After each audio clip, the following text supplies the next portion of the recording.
the British Army's main assault weapon. There's a standard rifle and the longer-barreled 900mm light support weapon.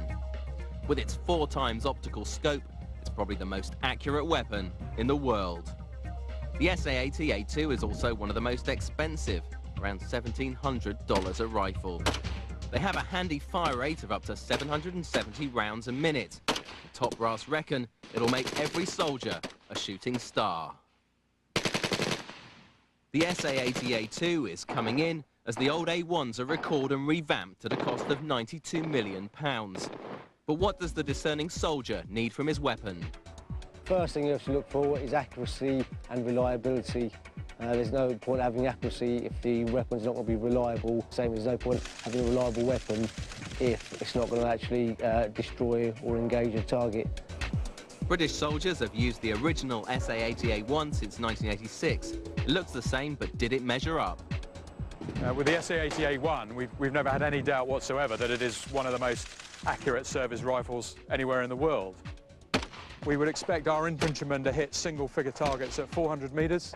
With a light support weapon, which has a much longer barrel, so is much more accurate, we expect the infantrymen to be able to hit a single target to 600, but a good shot actually will hit it out to 800 metres without too much difficulty. It's accurate, so why are they spending all this cash on an upgrade? You just had stoppages, magazine misfed, rounds misfed, rounds getting caught as they were coming out, and the soldiers were losing confidence in the whole system. We started to see performance dying off, particularly in harsh environments like the desert where you've got heat and dirt. Basically, the old weapon kept jamming in difficult conditions, and a load of fiddly parts made it hard to maintain. In Kuwait, a bit of grit left the troops fuming.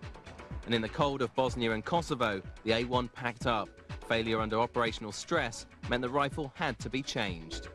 The SA80 is a gas-operated gun.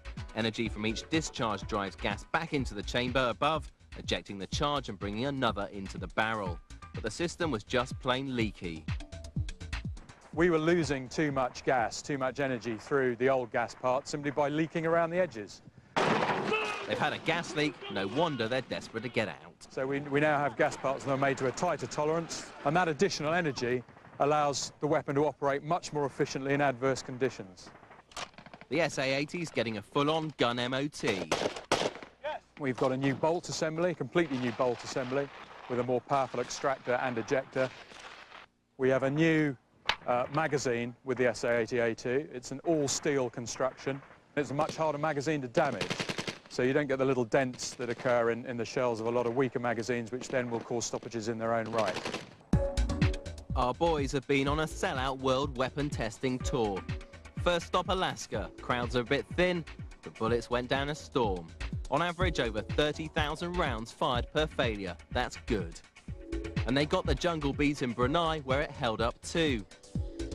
They even went back to Kuwait. No bad guys this time, but the SA80 still found life tricky, about 8,000 rounds per failure, but just enough to pass the killing test. On my south fired, I think approximately 26,000 rounds through the SA80 rifle and the LSW. Myself, I had no stoppages with it. At last, the lads have got a nice big weapon, and they love to show it off. Right, we'll just point out a few of the key features of the rifle then. Okay, the muzzle area. Working back down, you have the barrel itself, the gas block. The safety catch is situated here, the trigger and the trigger guard. This is the cocking handle. The pistol grip, the magazine. He's so excited about the new gun, he's going to pull a few fancy firepower moves. Okay, this is called the patrol position. Okay, it's firm, it's secure, wherever your eyes go, okay, that's where the muzzle of the rifle goes. Go down on one knee.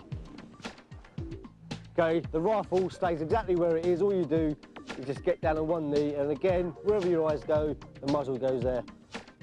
So how will it compare against rivals like the M16?